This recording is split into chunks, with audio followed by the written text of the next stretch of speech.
राजा राम राम राम सीता राम राम राम राजा राम राम राम सीता राम राम राम। महिला मंडळी म्हणा,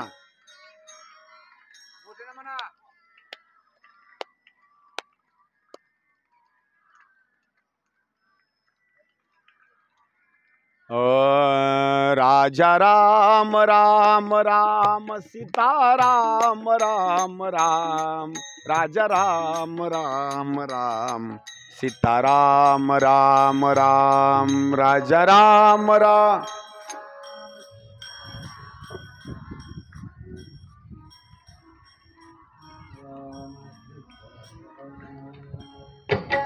राजा राम राम राम सीता राम राम राम राजा राम राम राम सीता राम राम राम।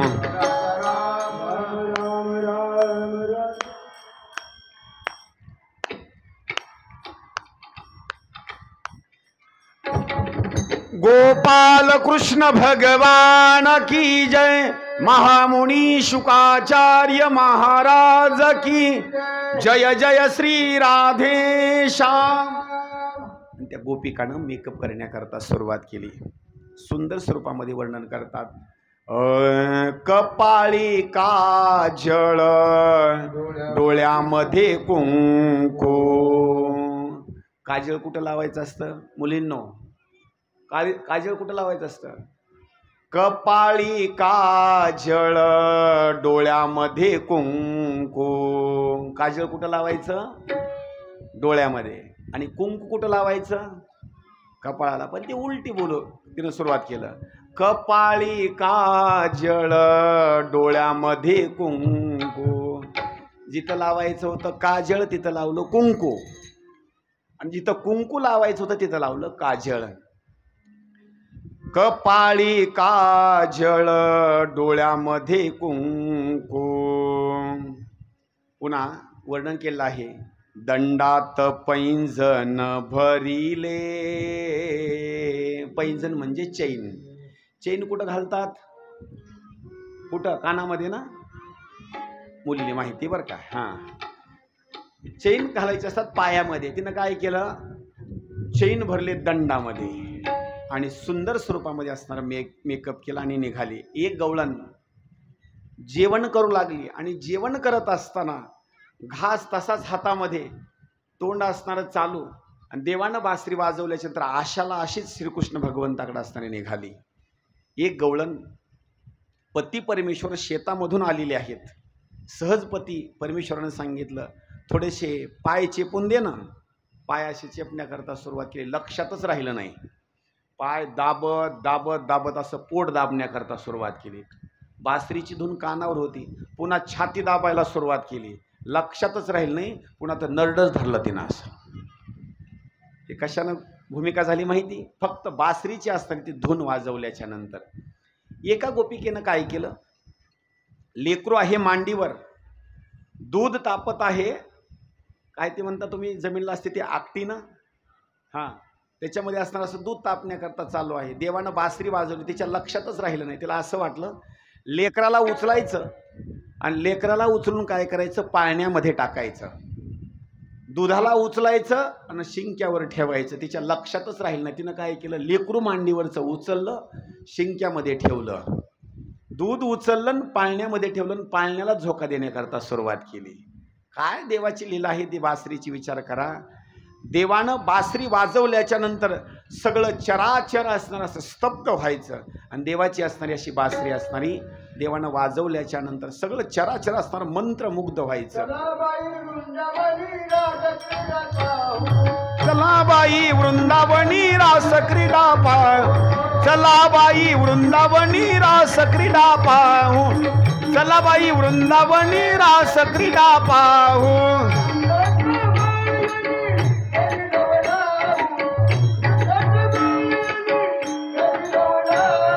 चला बाई वृंदावनी रास क्रीडा पाहू, चला बाई वृंदावनी, चला बाई वृंदावनी रास क्रीडा पाहू, चला बाई वृंदावनी. आणि त्या गोपिका असणाऱ्या निघाल्याच्या नंतर रात्रीच्या वेळेला देवानं सांगितलं, का आलात? अरे देवा, तूच बासरी वाजवल्यामुळं आम्ही इथपर्यंत आलो ना. वेणू नाद मूळ धाडिले आम्हासी. देवा, तू बासरी वाजवल्यामुळे इथपर्यंत आम्ही आलो. देवानं सांगितलं, आता घरी जा. देवा, आम्ही संसार सोडून इथपर्यंत आलो, तर आता घरी जाणार नाही बरं का. देवानं काय केलं, त्यांच्यासोबत एक गोपिका आणि एक कृष्ण अशा स्वरूपामध्ये देवानं अनंत अवतार घेतले. एका गोपिकाच्या सोबत एक कृष्ण आणि सुंदर असणारा महाराज रासक्रीडेचा खेळ असणारा त्यांनी खेळण्याकरता सुरुवात केली. चला बाई वृंदावनी रास क्रीडा पाहू. आणि नंदाचा बाळ येणे केला नव लावू. रासक्रीडेचा असणारा खेळ सुरू झाला. पण गोपिकांना असणारा गर्व झाला. ज्यांच्यासोबत कृष्ण होता ना, त्या गोपिकेनं मनातली मनात असा विचार करायचा, कृष्ण फक्त खेळत असताना, नाचत असताना माझ्याच सोबत असणारा नाचत आहे, दुसऱ्या गोपिकेच्या सोबत नाही. जिथं जिथं गर्व झाल्याच्या नंतर देव मात्र तिथं असणारा थांबत नाही. देवानं काय केलं, ज्या ज्या गोपिकेला गर्व झाला होता तेवढे रूप असणारे आदृश्य करून टाकले. मग मात्र त्या गोपिकांनी रडण्याकरता सुरुवात केली आणि देवाचा शोध घेऊ लागल्या. एक गोपिका दुसऱ्या गोपिकाला विचारते, कृष्णाला पाहिलं का? कृष्णाला पाहिलं का? कारण देवाची मुरली आणि बासरीची असणारी धुनच अशी होती, मंत्रमुग्ध करून टाकलं होतं सगळ्या जणांना. पण आता देव मात्र जवळ नाही. देवाची असणारी भूमिका सांगितली. काय देवाचं वर्णन करावं, अभिमान म्हणलं ना.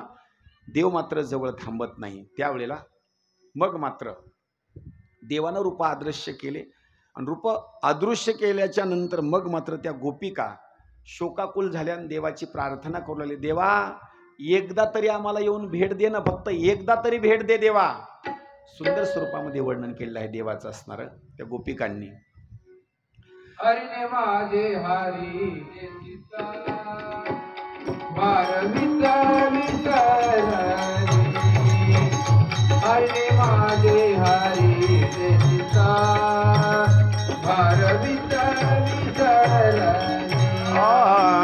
हरिने माझे हरिले चिता भारवित विसरली.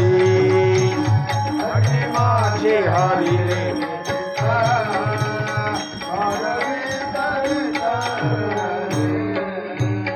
त्यांच्या सगळ्या जणांचं चित्त जर कोणी वेधून घेतलं असेल तर सगळं चित्त त्या गोपिकांचं कृष्णानं असणारं वेधून घेतलं होतं.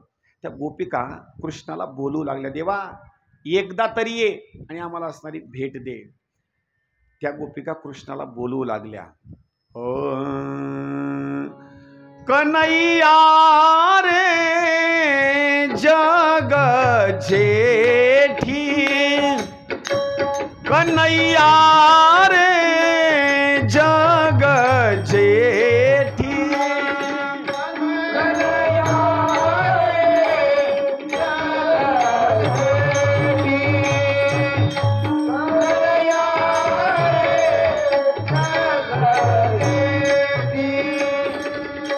कन्हैया रे जग जेठी, कन्हैया रे जग जेठी.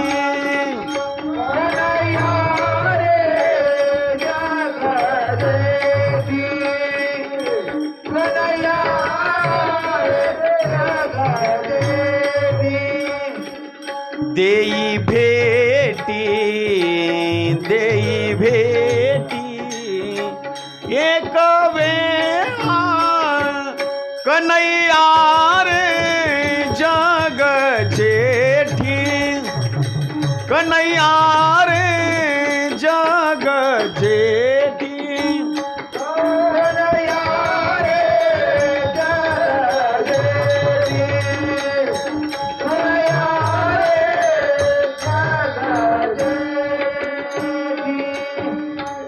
कन्हैया रे जग जेठी आणि देई भेटी एक वेळा. देवाची असणारी प्रार्थना केली आणि प्रार्थना केल्याच्या नंतर मग मात्र देवानं त्यांना येऊन असणारी भेट दिली आणि सांगितलं, ज्या ज्या ठिकाणी गर्व असतो ना तिथं मात्र मी थांबत नाही. गर्व जर माणसाच्या जवळ नसेल तर मग मात्र मी त्या ठिकाणी थांबतो. देवानं उपदेश केला आणि उपदेश केल्याच्या नंतर मग मात्र पुढं वर्णन केलेलं आहे. काग बग रिठा मारिले बाळपणी अन अवघी दैत्य खाणी बुडविली. कंसाला असं वाटलं आता जो जो मी पाठवतो त्याला मात्र कृष्ण मात्र वाचवत नाही, ठार करतो त्याला. आता एक काम करायचं, कृष्णालाच बोलवून मथुरेमध्ये आणायचं, निमित्त करायचं आणि निमित्त करून इथं आणल्याच्या नंतर देवाचा असणारा वध करून टाकायचा. त्यावेळेला आक्रूरजीला असणारं जवळ बोलवून घेतलं आणि आक्रूरजीला जवळ बोलवून घेतल्याच्या नंतर मग मात्र आक्रूरजीला सांगितलं, आक्रूरजी तुम्ही जा आणि कृष्णाला धनुष्य यज्ञ पाहण्याकरता असणारं बोलवून घेऊन या. आक्रूरजी निघाले रस्त्यानं आणि आक्रूरजी रस्त्यानं निघाल्याच्या नंतर उजवे जाती काक वाम जाती मृग आणि पाहीन श्रीरंग स्वामी माझा. आपशकून त्यांना होत नव्हते, चांगला असणारा भाग होत होता. उजव्या साईडनं काक म्हणजे असणारे कावळा जाऊ लागला उजव्या साईडनं आणि डाव्या साईडनं जात असताना उजवे जाती काक वाम जाती मृग म्हणजे हरिण, डाव्या साईडला असणार काय हरिण असणारं जाऊ लागलं. शुभ शकून झाले. त्यांना असं वाटलं आज माझे असणारे जे पितर आहेत का नाही सगळ्या जणांचा असणारा उद्धार होणार. त्यावेळेला निघाल्याच्या नंतर मग मात्र चालत चालत चालत असणारे गेल्याच्या नंतर यमुनेच्या काठावर आले आणि यमुनेच्या काठावर आल्याच्या नंतर मग मात्र त्या यमुनेचं वर्णन त्यांनी करण्याकरता, मुलींनो टिपऱ्या बंद करा, वाजू नका, शांत बसा, आताच वाजू नका. त्यावेळेला मग मात्र आक्रूरजी रथाच्या खाली असणारे उतरले आणि खाली उतरल्याच्या नंतर त्यांनी बोलण्याकरता सुरुवात केली. सगळे हे लोक आहेत ना या गोकुळामधले धन्य लोक आहेत. का? इथली जमीन धन्य, इथले दगड धन्य, इथले पशु पक्षी धन्य, इथल्या या गोकुळामध्ये यशोदा माता धन्य, गोकुळामधलं नंद बाबा धन्य, गोकुळामधल्या गायी धन्य, गोकुळामधले वासर धन्य. हे सगळं गोकुळ आहे का नाही एकदम धन्य धन्य आहे. का? ज्या ठिकाणी श्रीकृष्ण भगवंताचा वास आहे हे सगळं ठिकाण असणारं धन्य आहे. आक्रूरजी खाली उतरले आणि खाली उतरल्याच्या नंतर मग मात्र खाली उतरले. देवाचा असणारा जो चरणकमलाचा भाग होता जिथं देवाचा असणारा जो पाऊल आहे का नाही पाऊलाचा ठसा बघितला आणि ठसा बघितल्याच्या नंतर देवानं काय केलं, देवाच्या ठशाचं दर्शन घेतलं घेता पावलाचं दर्शन घेण्याकरता खाली उतरले आणि लोळण्याकरता सुरुवात केली. ऐका, जिथं जिथं संताचे असणारे पाय असतात ना, ज्या संताच्या पायानं जी जमीन आहे ती जमीन सुद्धा पुनीत होऊन जाते. जिथं देवाचा पाऊल पडतो ती जमीन सुद्धा असणारी पुनीत होते. आपण आळंदी ते पंढरपूर चालत आल्याच्या नंतर वाखरीला रिंगण असतं आणि वाखरीला रिंगण असल्याच्या नंतर तिथं वारकरी काय करतात माहिती आहे का, तिथली माती घेतात आणि माती घेऊन आपल्या कपाळाला लावतात. का लावतात? गंध मिळत नाही म्हणून लावतात का? तसं नाही. का? अरे ही माती म्हणजे आज आळंदीपासून कोणी आला, कोणी देहूच्या परिसरातून आला, कोणी वेगवेगळ्या परिसरातून आला आणि ही माती म्हणजे इथली असणारी पुनीत माती झालेली आहे. म्हणून माती घेतात, कपाळाला लावतात, नवे नवे माती घेऊन खातात सुद्धा. याच्या पुढे सांगू, त्या चिखलामध्ये लोळतात सुद्धा. का? ही माती म्हणजे इथली असणारी धन्य माती झालेली आहे. संत चरण रज लागता सहज आणि वासनेचे बीज जळोनी जाय. हे संताच्या मातीचा म्हणजे किंवा संताची जी पावलं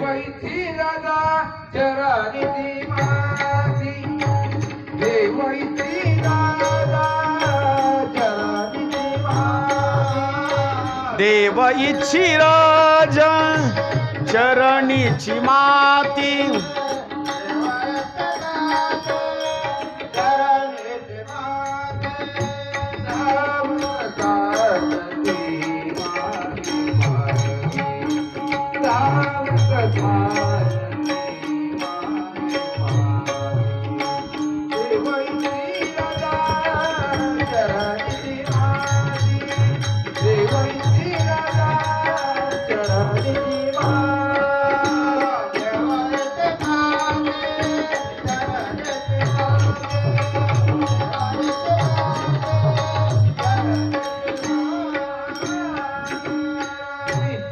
देव इच्छी रज चरणीची माती आणि धावत चालती मागे मागे. महाराज आक्रोशी आल्याच्या नंतर गोकुळाच्या परिसरामध्ये अशी फिरू लागली. सायंकाळची वेळ. देवाला पाहण्याकरता सुरुवात केलं. देवाच्या अंगावर श्रीकृष्ण भगवंतानं पितांबर घातला होता. तो पिवळा पितांबर होता. पिवळा पितांबर गगनी, बस अशा स्वरूपामध्ये सुंदर पिवळा पितांबर घातलेला. आणि बलराम दादानं आपल्या अंगावर पितांबर घालत असताना तो निळसर कलरचा घातला होता. आक्रोशी आले आणि आल्याच्या नंतर श्रीकृष्ण भगवंताच्या अशा पाया पडू लागले. श्रीकृष्ण भगवंताने असं पाया पडत असताना आक्रोशीला असं पोटाला कवटाळलं. किती प्रेम असेल विचार करा बरं का. आक्रोशी म्हणतात, मी देवाला इथून घेऊन जाण्याकरता आलो, तिकडं कंस पापी आहे, मारण्याकरता मी इथून घेऊन जाणार आहे, पण देवाचं काय प्रेम आहे, देवाचा कृपाळूपणा इथं कळतो बरं का. देवाला घेऊन जाण्याकरता आलेत, पण देवानं सुद्धा त्यांना अशी मिठी मारली. मिठी मारल्याच्या नंतर सहज गोपाळ जवळ आले आणि गोपाळ जवळ आल्याच्या नंतर पेंद्याला विचारू लागले, अरे पेंद्या, अरे बाबा कोण हा माणूस आला आणि आपल्या कान्होबाच्या का पाया पडतो हे कळतच नाही. म्हणजे पेंद्या सगळ्यापेक्षा जरा शहाणा होता बरं का. पेंद्याला विचारलं का पाया पडतो. पेंद्यानं सांगितलं, मला पण तेवढं काही माहिती नाही बरं का. रात्र सायंकाळची वेळ झाली. घरी नेलं. घरी नेल्याच्या नंतर आक्रोशीचे स्वतःहून पाय जर कोण धुले असतील तर कृष्णानं पाय धुले. कशा करता धुले सांगू. आपल्या घरी आलेला माणूस म्हणजे तो कोण असतो माहिती. घरी आलेला माणूस म्हणजे तो वारकरी संत. त्याचं आल्याच्या नंतर स्वागत चांगलं करायचं बरं का. कोणी माणूस असो, आपल्या घरी आल्याच्या नंतर त्याला विनमुख मात्र जाऊ द्यायचं नाही. त्याचं कारण सांगू का विनमुख जाऊ द्यायचं नाही. त्याचं कारण एक आहे, आपल्या घरी जर माणूस आला आणि एखादा जर विनमुख गेला ना, तर आपण आतापर्यंत जेवढं व्रत केलेलं आहे, पुण्य केलेलं आहे, ते सगळं माणूस तो घेऊन जातो. म्हणून त्याला विनमुख कधी जाऊ द्यायचं नाही. कमीत कमी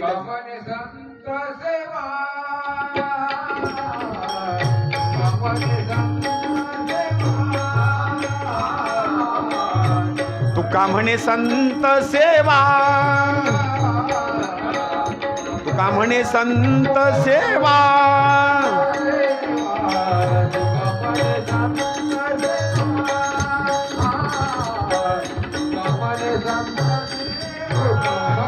संत सेवा, तुका म्हणे संत सेवा.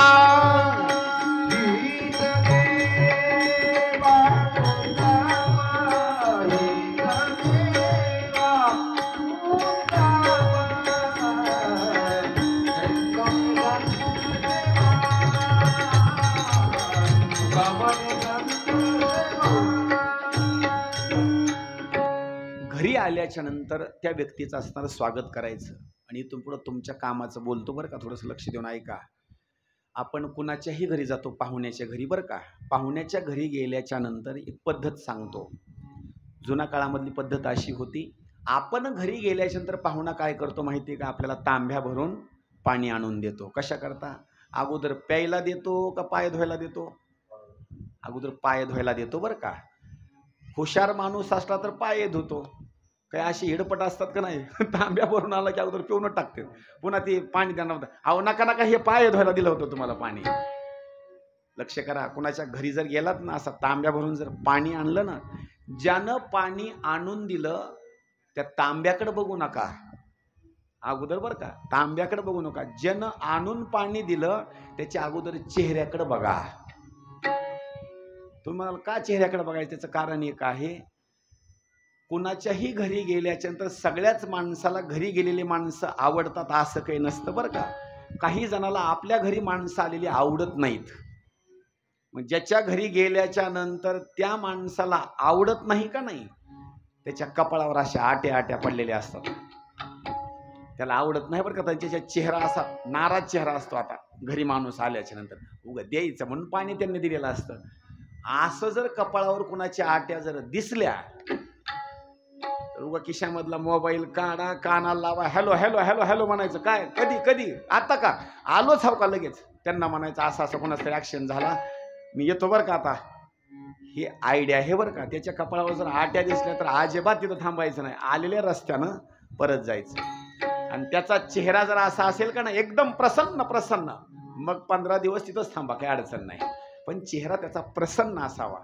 शहर मधले लोक अगोदर विचारतात, पाहुणे घरासी, पाहुणे घरासी, पाहुणे घरासी,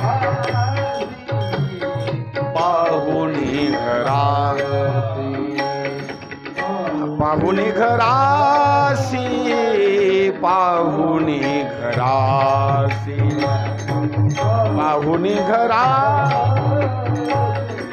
पाहुणे घरासी, पाहुणे घरासी. आपल्या घरी पाहुणे आले का नाही अशी पद्धत असणारी करायची. आता पहा, वर्णन सुंदर केलं आहे देवानं. काय केलं?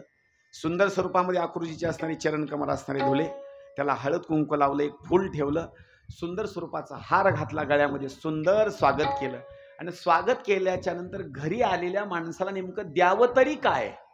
आपल्या घरी जर कोणी आलं ना त्याला काय द्यावं? देत असताना लक्ष करून ऐका बरं का. असं दान द्यायचं की त्याच्या कामाला तर कुठंतरी काही यावं बरं का. आता ह्या महिला मंडळीचा खेळ असतो बरं का. घरी महिला आली लगेच कपाटातली साडी काढायची. साडी म्हणजे का 2-4 हजाराची असते का? 200 लग्न लावून आलेली असते बरं का ती साडी. 200 लग्न लावून, 1 आणि 2 नाही, 200 लग्न लावून आलेली असते. हा आणि लगेच कपाटातून इकून तिकडं की तिकून तिकडं, तिकून तिकडं, कुठंच थांबत नाही बिचारे ते, अजिबात नाही. लगेच साडीन चोळीन, लगेच गहू घ्यायचे राशनचे आलेले, लगेच हळद कुंकून, बस त्याच्यावर 10 रुपये, बस साडी दिली बरं का. साडी सगळी 20 रुपयाची नाही 25 रुपयाची, बस संपलं. त्याच्या पुढे साडी नसते बरं का, अजिबात नाही. मी तर म्हणतो ना, असं दान करण्याच्या ऐवजी करूच नका ना. काय गरज आहे का? अजिबात करायचं नाही तसलं दान. काही लोक ब्राह्मणाला दान करत असताना असा बूट आणतात का नाही, 25 रुपयाचा बूट, म्हणजे काय त्याला ब्राह्मणाला मारायचं काय त्या बुटांना? अहो ते कुठल्या तरी कामाला बूट यावं ना. वस्त्रदान करायचं तर पॉलिस्टरचा कपडा आणू नका, चरचरा पोळालेला कपडा, काय उपयोगायचं? काही जण तर लग्नामध्ये टोप्या अशा आणतात का नाही, 2 रुपयाची टोपी आणि 1.5 रुपयाचा गमछा, डोसक्यावर बी बसत नाही, चालला लगेच. काय उपयोग आहे का त्याचा दान धर्म करायला? अहो श्रीकृष्ण भगवंतांना काय दान दिलं विचार आहे का? माझ्या आक्रूर काकाच्या घरी असं मी दान देणार की आक्रूर काकांनी सुद्धा आठवणच काढली पाहिजे. जुन्या काळामध्ये पद्धत होती, आपली मुलगी असेल, एखादा पाहुणा असेल, जर दान जर करायचं असेल तर स्वतःहून त्यांना दुभती गाय दान करून टाकायची. आता राहिलं नाही बरं का, आता राहिलं नाही त्यात. आता पहा, श्रीकृष्ण भगवंताने एक दुभती असणारी गाय, सुंदर स्वरूपामध्ये गाय असणारी दान करून टाकली. रात्रीच्या वेळेला सुंदर स्वरूपामध्ये त्यांच्याशी पाय दाबण्याकरता सुरुवात केली, सुंदर जेवण केलं आणि जेवण केल्याच्या नंतर बोलण्याकरता आकृजीला प्रश्न विचारला. काका विचारा बरं का, काका तुम्ही आम्हाला भेटण्याकरता आलात, आतापर्यंत तुम्ही आम्हाला कधी भेटण्याकरता आला नाहीत, आज कसं काय अचानक, नेमकं कसं काय? विचारपूस करत असताना सोयऱ्याला कधी विचारपूस करायची माहिती का? त्याचं जेवण वगैरे आराम वगैरे झाल्याच्या नंतर सोयरा आणखी अंगणातच आला नाही बरोबर, इकडं कसं काय चक्कर, म्हणजे आणखी तर पाणी त्याला दिलं नाही. अहो त्याला अगोदर घरी येऊ द्यावं, त्याला बसू द्यावं, चहा पाणी व्हावं, त्याचं जेवण व्हावं, त्याचा आराम व्हावा, मग विचारावं. श्रीकृष्ण भगवंतानं विचारलं. सहज स्वरूपामध्ये आक्रूर काकानं डोळ्याला पाणी आणलं आणि रडत रडत सांगण्याकरता सुरुवात केली. देवा मला माफ करा बरं का, याच्यामध्ये माझी काही चूक नाही किंवा काही नाही. मी एक कंसाच्या हाताखालचा नौकर माणूस आहे, त्यांनी मला काम सांगितलेलं आहे म्हणून मी इथपर्यंत आलेलो आहे बरं का. मला तुम्ही माफ करा. तुम्हाला कंसानं बोलवलेलं आहे धनुष्य यज्ञ बघण्याकरता, पण तिथं निघून तुम्हाला तो ठार करणार आहे. कृष्ण हसले आणि सांगितलं, काका याच्यामध्ये तुमचा काही दोष नाही बरं का. मला तर असं वाटतं तो मला मारण्याकरता इथं त्यानं बोलवलं, पण त्याचं मरण जवळ आलं. आता सांगितलं काही हरकत नाही, उद्या सकाळीच आपण असणारे निघू बरं का. सकाळी तयारी करण्याकरता सुरुवात झाली आणि तयारी करण्याकरता सुरुवात झाल्याच्या नंतर मग मात्र सुंदर स्वरूपामध्ये रथाला असणारी तयारी सुरुवात केली. रथ सज्ज होण्याकरता तयारी सुरू झाली. गवळणी काही आल्या आणि यशोदा मातेला विचारण्याकरता सुरुवात केली, रथ नेमका का सजवण्याकरता चालू आहे, कोण जात आहे, काय नाही, असं विचारपूर करण्याकरता सुरुवात केली. यशोदेनं त्यांना बोलण्याकरता सुरुवात करत असताना काही प्रश्न उत्तराचा असणारा भाग आहे, त्या गवळणींनी यशोदा मातेला विचारण्याकरता सुरुवात केली. कशी विचारतात पहा बरं का. आता गवळणी म्हणती यशोदेला,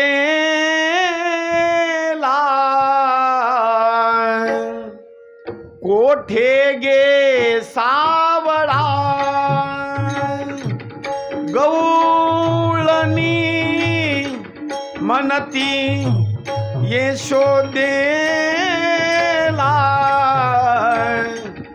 ओठे गे सावळा का रथ शृंगारीला सांगावे मजला आक्रूर उभासे बाई गे साजनी या नंदाचे अंगणी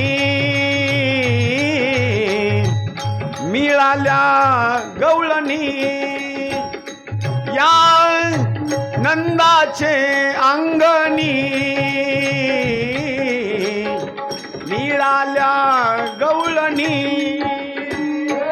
या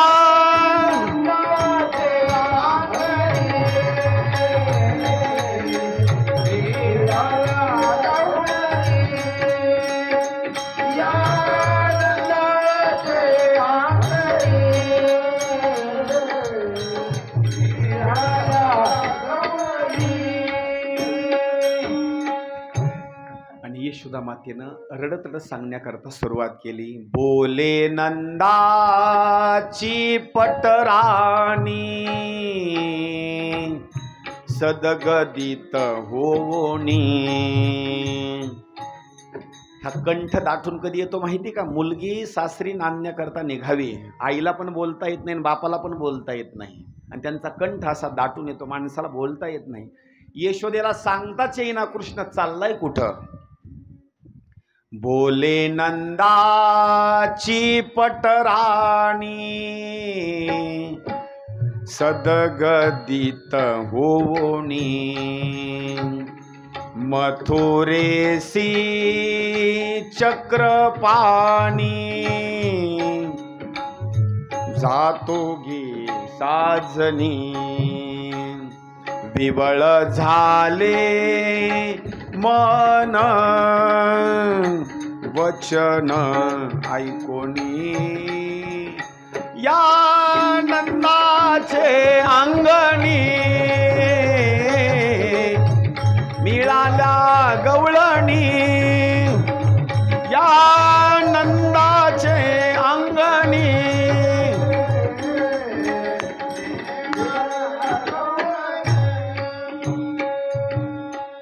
गोपिकांनी ऐकलं, आणि ऐकल्याच्या नंतर गोपिकांनी रडण्याकरता सुरुवात केली. आणि रडण्याकरता सुरुवात केल्याच्या नंतर त्या गोपिका आक्रूरजीला बोलू लागल्या.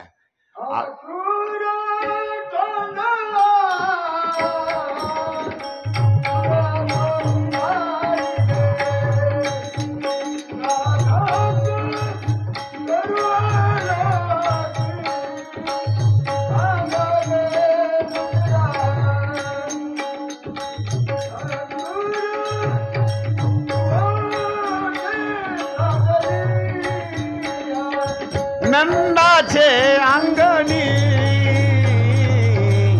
मिळाल्या गवळणी. या नंदाचे अंगणी मिळाल्या. आता त्या गवळणींनी आक्रूराला एक शब्द वापरला बरं का, लक्ष देऊन शब्द आहे का. आक्रूरा चांडाळा बोलण्याकरता सुरुवात केली. चांडाळ शब्द वापरला बरं का. हा चांडाळ शब्द कुणाला वापरतात लक्ष करून ऐका बरं का. जो एखाद्या वेळेस शेळीचा असणारा भाग असेल, बकरा असेल, किंवा दुसरा असणारा कुठला मांसाचा भाग असेल, याच्या बाबतीमध्ये त्याला थोडंसं काही वेगळं असं बोललेलं नाही. पण नेमकं चांडाळ कुणाला म्हणतात ऐका. काही लोक मांस खातात वेगवेगळ्या प्रकारचं, त्याच्या बाबतीत काही वापरला नाही शब्द. पण जो कुत्र्याचं मांस खातो, आता तो किती नीच असेल विचार करा. जो कुत्र्याचं मांस खातो त्याला सांगितलेला आहे तो चांडाळ. जो कुत्र्याचं मांस खातो त्याच्याकरता सांगितलं चांडाळ. आणि इथं हा शब्द वापरला आक्रूरा करता आक्रूरा चांडाळा तुझ कोणी धाडीला का घाता करू आलासी वधीसी सकळा आक्रूरा तुझे नाम तैसीच करणी या नंदाचे अंगणी मिळाल्या गवळणी या नंदाचे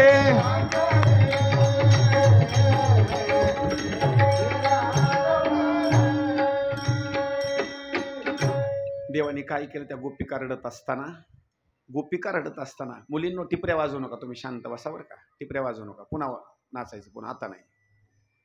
देवानं काय केलं, रथामध्ये चढण्याकरता सुरुवात केली. रथी चढले वनमाळी आकांत त्या गोकुळी. कधी लोक रडतात माहिती, रडत असणारा भूमिका सांगितली, नवरीनं गाडीत बसावं मग मात्र त्याच्यापेक्षा लोक अगोदरच्या पेक्षा सुद्धा जास्त लागतात. रथी चढले वनमाळी आकांत त्या गोकुळी भूमी पडल्या वज्रबाळी कोण त्या सांभाळी. किती गोपिकाचं प्रेम आहे हे इथं सांगितलेलं आहे. जमिनीवर पडल्या आणि त्यांनी रडण्याकरता सुरुवात केली. जसा पाऊस पडतो का नाही मुसळधार, तेवढी जमीन तिथली असणारी अशी ओली झाली, एवढ्या रडल्या.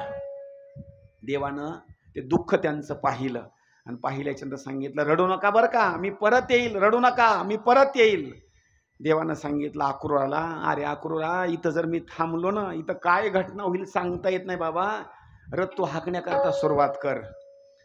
देव बोले आक्रूरासी वेगी हाके रथासी या गोपिकाच्या शोकासी न पहावी मजसी. रथ निघाला. रथ निघाल्याच्या नंतर कृष्णावर सगळ्यात जास्त जर प्रेम कोणाचं असेल तर गोकुळामध्ये एक पात्र सांगितलेलं आहे. सगळ्यात जास्त जर गोकुळामध्ये प्रेम कृष्णावर जास्त कोणाचं असेल तर तिचं नाव सांगितलं राधा. आणि कधी सांगू का, देवाचं सुद्धा सगळ्यात जास्त जर प्रेम कोणावर असेल तर ते प्रेम सुद्धा राधेवर. याच्यामुळे सांगू, राधेचं सगळ्यात जास्त प्रेम कृष्णावर आणि कृष्णाचं सगळ्यात जास्त प्रेम राधेवर. गोकुळामधून कृष्ण निघून जात असताना सगळ्यात जास्त दुःख झालं राधेला. राधा रथाच्या समोर आली आणि रथाच्या समोर आल्याच्या नंतर देवाला सांगितलं, देवा तू इथून निघून गेल्याच्या नंतर मी मात्र जिवंत राहू शकत नाही बरं का. राधेनं काय केलं, स्वतःचा असणारा प्राण कृष्णाला अर्पणच करून टाकला. तिथं काय राधिकेचं प्रेम असेल विचार करा. त्यावेळेला गोपिकांनी देवाला बोलण्याकरता असणारी सुरुवात केली, देवा आमचा त्याग करून इथून असणार तू जाऊ नको बरं का. देवा आमची विनंती आहे, आता सगळेजणांनी थोडंसं असं ताड बसा आणि मी जसे हातवार करतील का नाही तसे हातवार करायचे बरं का. असे हो का, नुसते असे हात करायचे बरं का आता, कारण देव आता गोकुळामधून मथुरेला जात आहे बरं का. आता सगळ्याजणांनी असे हात करायचे बरं का, असे सगळ्याजणांनी असं टाटा नाही करायचा. देवाला फक्त सांगायचं जाऊ नको बरं का देव आता, कारण देव कुठं आहे माहिती, गोकुळामध्ये. आणि गोकुळ म्हणजे कोणतं आहे माहिती, हे गोकुळ आहे. ह्या गोकुळातून जर कृष्ण निघून गेला रे मग सरपणच गोळा करावं लागतं बरं का. आणि याच्याकरता देवाला सांगायचं, देवा या गोकुळामधून तू निघून जाऊ नको बरं का, याच गोकुळामध्ये तू असणार राहा. म्हणती नको नको जाऊ हरी, म्हणती नको नको जाऊ हरी, म्हणती नको नको जाऊ हरी. बरोबर असे हात ताट करा असे.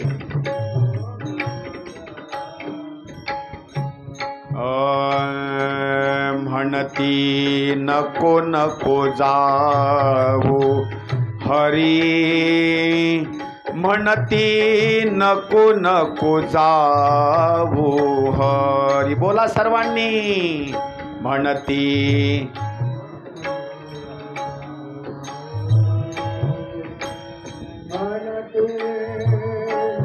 छातीला हात लावा, छातीला. देवा कृष्णा इथं आहेस तू. म्हणते नको नको जाऊ हरी, म्हणती नको नको जाऊ हरी. बोला बोला.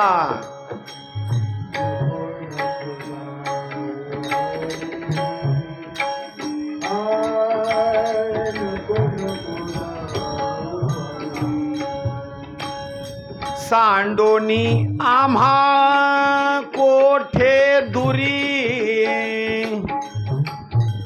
सांडोनी आम्हा कोठे दुरी, सांडोनी आम्हा दुरी. महाराज मागं म्हणला, सांडोनी आम्हा दुरी, सांडोनी आम्हा दुरी, सांडोनी आम्हा दुरी.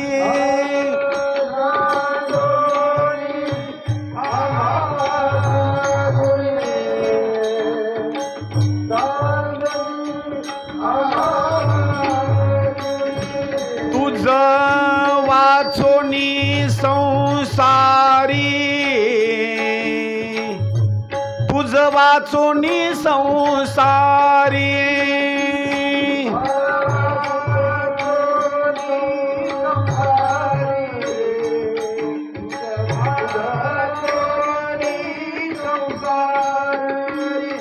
कोण आम्हा जीवलग,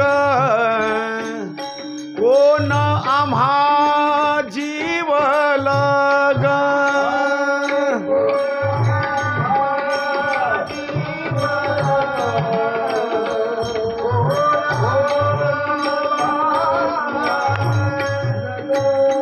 म्हणती नको नको जाऊ हरी, म्हणती नको नको जाऊ हरी, म्हणती नको नको जाऊ हरी, म्हणती नको नको जाऊ हरी.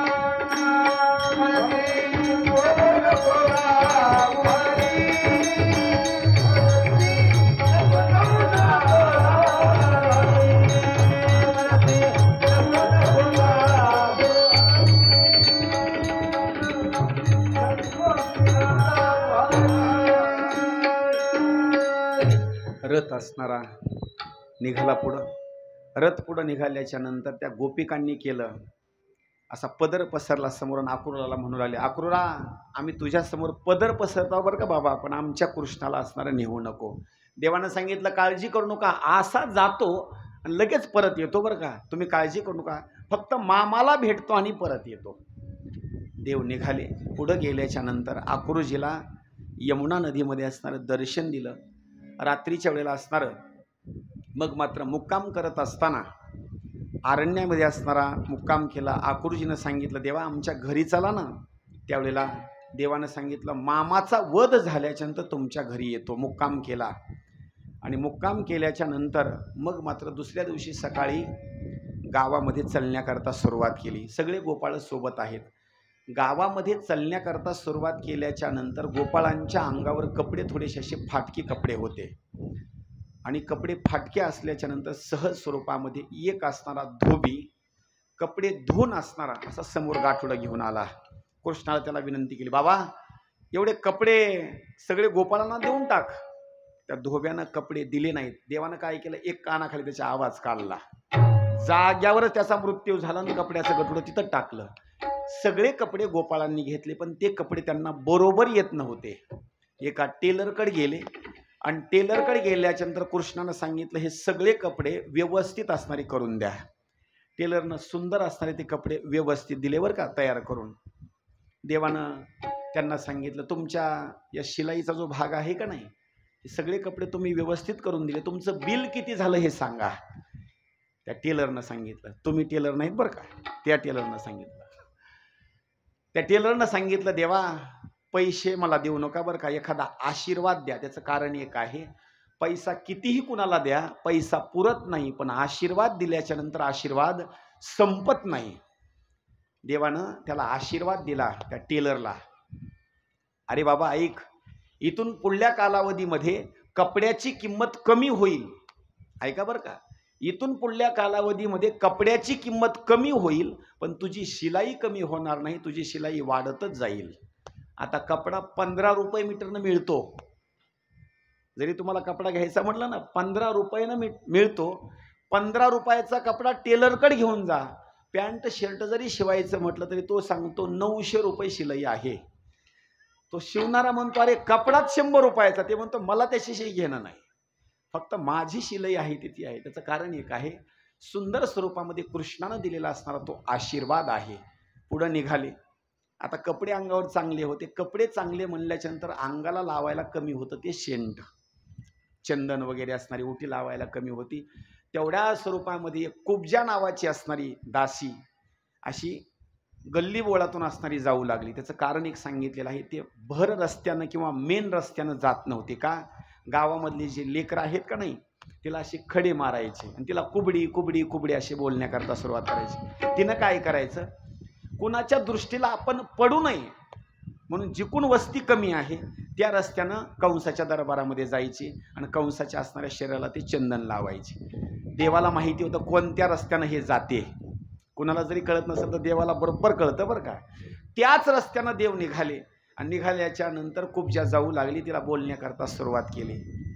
सगळे लोक तिला कुबडी म्हणत होते, पण देवानं तिला हाक मारली. ती कुबडी म्हणून नाही हाक मारली, तिला बोलण्याकरता शब्द वापरले. हे सुंदरी शब्द कसे वापरले पहा बरं का. सुंदरी. त्यावेळेस तिला दुःख वाटलं आणि तिला रडण्याकरता सुरुवात केली. हात जोडले देवाला आणि सांगितलं, देवा आतापर्यंत लोकांनी मला कुबडी म्हणले, याच्याबद्दल मला वाईट वाटलं नाही बरं का. का वाटलं नाही? माझं एक तर शरीरच कुबडं आहे. मग माझं शरीर कुबडं असल्याचं जर मला कुबडी म्हणल्याच्या नंतर वाईट वाटलं नाही बरं का. पण मला आज मात्र फार वाईट वाटलं. देवा तुम्ही मला सुंदरी म्हटलात. देवानं हसून सांगितलं, तुझंही बरोबर आहे आणि माझंही बरोबर आहे. तुला लोक कुबडी म्हणतात, वरचा शरीराचा त्यांनी भाग बघितला म्हणून ते तुला कुबडी म्हणतात. पण मी तुझं वरचं शरीर बघितलं नाही, त्याच्यामधलं मी तुझं अंतकरण पाहिलं. तुझं अंतकरण मला शुद्ध दिसलं, चांगलं दिसलं, सुंदर दिसलं, म्हणून मी तुला नाव दिलं सुंदरी. मग मात्र बोलण्याकरता सुरुवात केली. आता कसं आहे माहिती आहे का, काही जणांचे शरीर वेगवेगळ्या स्वरूपामध्ये असतात. कधीही सांगतो, कुणाची निंदा करायची नाही बरं का. देवानं दिलेलं असणारं जे शरीर आहे का नाही, कधी सुद्धा कुणाची निंदा करायची नाही. ठेविले अनंते तैसेची राहावे, चित्ती असो द्यावे समाधान. जशाला तसं असताना आपण थांबायचं. त्यावेळेस कृष्णानं सांगितलं, कुब्जा एवढी चंदनाची वाटी तू माझ्या शरीराला लाव ना. सांगितलं, देवा हे कंसा करत आहे. तसं नाही, आजपर्यंत तू कंसाच्या शरीराला लावलीस, पण त्यानं तुझं कुबड बरोबर केलं का? देवा नाही केलं. मग ऐक, फक्त आजच्या दिवसाची चंदनाची वाटी फक्त तू माझ्या शरीराला लाव, 1 मिनिटामध्ये कुबड बरोबर करतो. ऐका बरं का, गावातल्या माणसाला दररोजचं ताक द्या. ऐका, दररोजचं तूप द्या, दही द्या, दूध द्या, ते तुमच्या संसारामध्ये काहीच बदल करणार नाही. वाक्य ऐका बरं का परत. घरची कुठलीही वस्तू तुम्ही गावच्या माणसाला द्या, पाहुण्याला द्या, तुमच्या संसारामध्ये तो पाहुणा किंवा घरचा शेजारी पाजारी काहीच बदल करू शकणार नाही. पण माझ्या प्रभू श्रीरामचंद्रजी करता, हनुमंतराया करता आणि विठ्ठल रुक्मिणी करता दूध द्या आंघोळ घालण्याकरता, दही द्या, लोणी द्या, तूप द्या, तुमच्या संसारामध्ये बदल केल्याशिवाय ते राहणार नाहीत. 100% बदल करणार म्हणजे करणार. देवानं सांगितलं, तेवढी चंदनाची वाटी तू माझ्या शरीराला असणारी लाव. ती लावली उटी अशी. काय केलं देवानं, ती ठाई वाकडी अशी 2-3 ठिकाणी वाकडी होती. देवानं असे 2 पावलं खाली ठेवले आणि 2 असे हात वर घेतले आणि हनवटीच्या ठिकाणी असे लावले. लावल्याबरोबर तशी सरळच केली. इतकी सुंदर, अहो स्वर्गातल्या अप्सरा तुम्ही काय करता, इतकी सुंदर देवांगना असणारी निर्माण झाली. मनामध्ये एक विकार आला आणि तिनं बोलण्याकरता सुरुवात केली. देवा कुब्जा म्हणे हरी, चला माझे घरी, सुमनेही वरी शृंगारिले. त्यावेळेला देवानं सांगितलं, घरी येईल तुझ्या, पण आज नाही बरं का. मामाचा वध केला की येणार मी. पुढं चलण्याकरता सुरुवात केली. चलण्याकरता सुरुवात केल्याच्या नंतर गावातले लोक असे होते मथुरेमधले, कृष्णाची मूर्ती बघितल्याबरोबर देवाला काय दान द्यावं, देवाला काय दान द्यावं म्हणून लगेच दुकानामध्ये गेले. आता ती मथुरेची पेठ होती. लगेच दुकानामध्ये गेले की देवाला जेवढा कपडा लागतो का नाही, आयता ड्रेस, वस्त्र, काय काय लागतं, कोणी टावेल, टोपी वगैरे लगेच देवाकडे असणार. दुकानामध्ये गेले, वस्त्र खरेदी करणं, देवाला सप्रेम भेट. त्याचं कारण सांगू. दीपावली असेल, एखादा सण असेल, आपल्या घरच्या मंडळीला सगळ्या जणाला तुम्ही कपडे घेता. वाक्य चांगलं आहे का बरं का. सगळ्या जणाला कपडे घेता, पण दीपावलीला जर दुकानामध्ये गेलात तर माझ्या देवाकरता एक ड्रेस घ्या. पण आपण तसं करीत नाहीत बरं का. नाही, आपल्याकरताच कपडे घेतो. देवाकरता सुद्धा नवीन वर्षाच्या शुभारंभाच्या बाबतीमध्ये देवाला सुद्धा ड्रेस घ्यायचा का. सगळ्यात शेवटीचा असणारा जर भाग जर कोण असेल आपल्याला सहकार्य करणारा, तर तो देव आहे. देवाला वस्त्र दिले. पुढे गेल्याच्या नंतर एक घर सांगितलेलं आहे, ते म्हणजे माळ्याचं घर. सुंदर स्वरूपामध्ये त्याचं नाव सांगितलं, सुदामा नावाचा माळी. त्याच्या घरी गेले, त्यानं सुंदर असणारं स्वागत केलं. पुढे चालण्याकरता सुरुवात केली. जिथं धनुष्यबाण ठेवला होता तिथं गेले, धनुष्यबाण मोडला. पुढे चालण्याकरता सुरुवात केली. अनेक दैत्य मंडळी, सैनिक आले, त्यांचा सुद्धा वध केला. पुढे चालण्याकरता सुरुवात केली. कवलिया पिंड नावाचा हत्ती रस्त्यामध्ये उभा केला होता. त्याच्यासोबत असणारे युद्ध खेळण्याकरता सुरुवात केली. त्याचे 2 दात असणारे काढले. लगेच जिथं कुस्तीचा असणारा डाव मांडलेला होता आतमध्ये गेले. 5 असणारे पैलवान होते. शल, तोशल, कोट असे 5 पैलवान होते आणि दंड चोळू लागले आणि माती घेऊ लागली आणि माती घेऊन आपल्या दंडाच्या ठिकाणी लावून असे लावू लागले. कृष्णाला बोलण्याकरता सुरुवात केली. कृष्णा, अरे आपल्या राजाला चांगलं वाटलं असेल एक कार्य करू, आपण कुस्ती खेळू. कृष्णानं हात जोडले आणि 5 पैलवानाला सांगितलं, बाबा कुस्ती खेळली असती, पण तुमचं वय कुठं आणि माझं वय कुठं. त्या पैलवानाने हसून सांगितलं, देवा अरे आतापर्यंत रती महारती मारले तो, आणि तू सांगतो तुझं वय कुठं आणि आमचं वय कुठं, चल ये कुस्ती खेळण्याकरता. श्रीकृष्ण भगवंतानं बलराम दादाला सांगितलं, दादा वेळ कमी आहे बरं का, 4:15 होत आले, 5 पैलवान मारायचे. अहो नुसती बाहुली अशी पापणी वर केल्याबरोबर 5 पैलवानाचा वध केला. कंसाला राग आला. रागाच्या भरामध्ये सांगितलं, पकडा यांना, लगेच ठार करून टाका. देवानं तिथूनच उड्डाण केलं.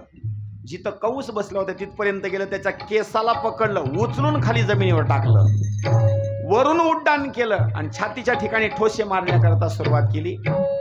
लगेच त्याच्या शरीरामधलं असणारं तेज बाहेर निघालं. बस, आणि तेज बाहेर निघाल्याच्या नंतर कृष्णाच्या मुखामध्ये जाऊन असणारं ते थांबलं. कृष्णाच्या मुखामध्ये जाऊन थांबल्याबरोबर सगळ्या देवता मंडळी असणारी पुष्पवृष्टी केली आणि अप्सरांनी असणारा नाचण्याकरता सुरुवात केली. बोलिये श्रीकृष्ण भगवान की जय, बोलिये श्रीकृष्ण भगवान की जय. ज्या वेळेला देवानं दैत्याचा असणारा वध, कंसाचा असणारा वध केला आणि वध केल्याच्या नंतर मग मात्र आपल्या आईवडिलाची सोडवणूक केली. आईवडिलाची सोडवणूक केल्याच्या नंतर मग मात्र पुढं मुंजत असणारा भाग आहे. वसुदेवच्या बाबतीमध्ये त्यांनी सुंदर स्वरूपामध्ये अलंकार असतील आपल्या अंगावर परिधान केले. आईवडिलाची भेट झाली. उग्रसेनाचा राज्याभिषेक केला. नंदबाबांना सांगितलं, आता तुम्ही घराकडे जा बरं का. आता नंदबाबांनी रडत रडत सांगितलं, देवा आता मी जर घराकडे गेलो तर यशोदा माता काय म्हणेल. तुझी असणारी जी आई आहे ना यशोदा माता काय म्हणेल. आता माझ्या कृष्णाला मथुरेमध्ये तुम्ही सोडलं आणि परत मात्र तुम्ही आलात. त्यावेळेला गोपाळांनी रडण्याकरता सुरुवात केली, देवा आम्ही दररोजचं गायी राखण्याकरता जात होतो, आमचं संरक्षण जर कोण केलं असेल तर तूच संरक्षण केलं. गोपाळांनाही परवानगी दिली आणि नंदबाबाही गेले. पुढं सांदीपनी ऋषीच्या आश्रमामध्ये शिक्षण शिकण्याकरता गेले. 64 दिवसापर्यंत असणारं शिक्षण घेतलं. गुरुदक्षिणा म्हणून त्यांचा मरण पावलेला असणारा मुलगा परत आणून दिला. परत असणारे घरी आले आणि घरी आल्याच्या नंतर 1 दिवसाचं वर्णन केलेलं आहे. ऐका, आपण दुःख झाल्याच्या नंतर सगळेजण रडतो.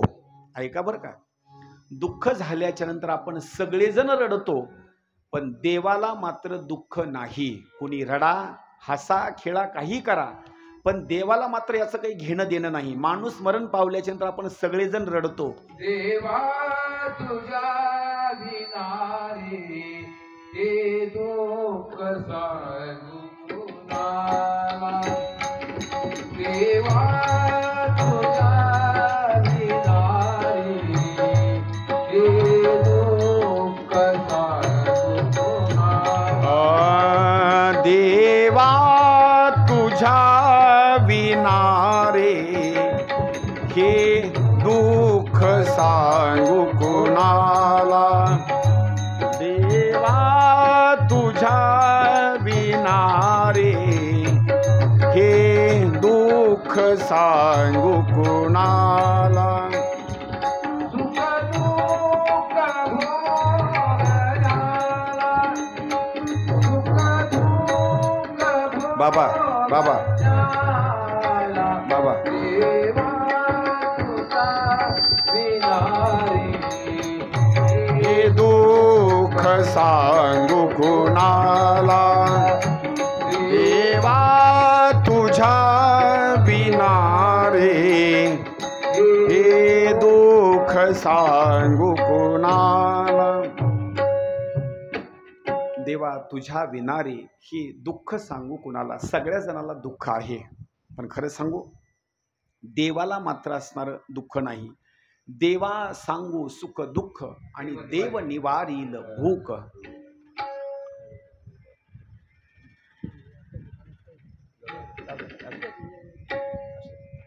आणि आपण सगळ्या जणाला दुःख आहे, पण देवाला मात्र दुःख नाही बरं का. ऐका, देवाला दुःख जरी नसलं पण एक मात्र गोष्ट सांगतो, देवाला सुद्धा दुःख होतं. नाही असं नाही, देवाला सुद्धा दुःख होतं, पण देवाला भक्त तसा पाहिजे.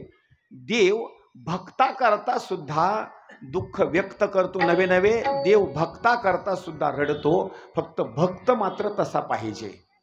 आता पहा, मुलींनो बोलू नका, शांत बसा 2 मिनिट.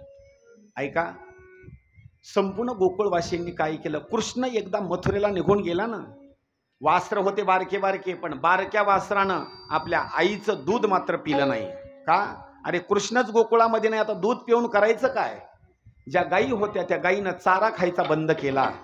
एवढंच नाही, गवळणी होत्या त्यांनी कामधंदा असणार करण्याकरता बंद करून टाकलं. एवढंच नाही, यमुना नदी होती ती सुद्धा वाहत असताना अशी शांत झाली.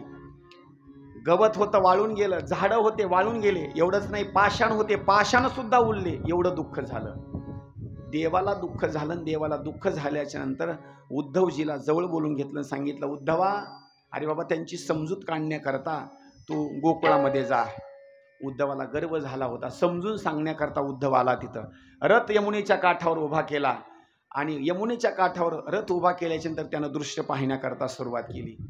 किती भजन करत होते सांगू तुम्हाला. पाठवलं उपदेश करण्याकरता. गायी आणि व्याघ्र एके ठाई बैसती असं कधीच घडत नाही. गाय आणि वाघ एका ठिकाणी बसत नाहीत, पण असं घडलं, गायी आणि व्याघ्र एके ठिकाणी बैसती.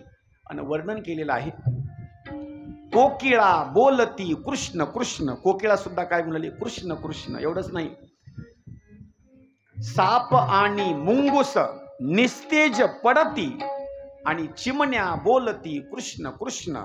महाराज सगळा वैर धावाचा असणारा भाग निघून गेला होता. सगळेजण प्रेम कृष्णावर करू लागले. त्यावेळेला उद्धवजीनं त्यांना असणारा समजूत काढण्याचा प्रयत्न केला.